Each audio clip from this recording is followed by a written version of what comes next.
Today we are going to see a mnemonic which will help us to memorize the branches of external carotid artery. So the mnemonic is cell of PSM. Each of the letter represents a branch of external carotid artery, and to make it easy we can say cell as cell of PSM. Either of the way you feel it comfortable, but in second one the E doesn't represent any of the branch, so I prefer this one.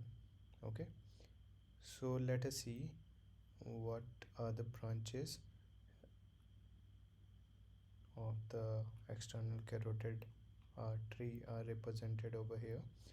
This cell of PSM, you must be familiar with PSM subject, also known as the community medicine. Okay, so the here the branches are superior thyroid artery, ascending pharyngeal, lingual,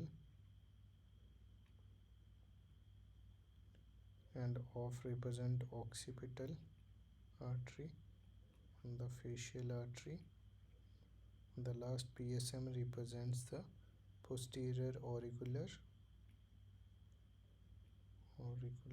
artery and the two terminal branches of external carotid artery, superficial temporal and the maxillary artery. Okay, these two are the terminal branches of external carotid artery. So this was the whole mnemonic. I hope you found this video a bit of helpful for memorizing the branches of external carotid artery, and do share, like, subscribe my channel.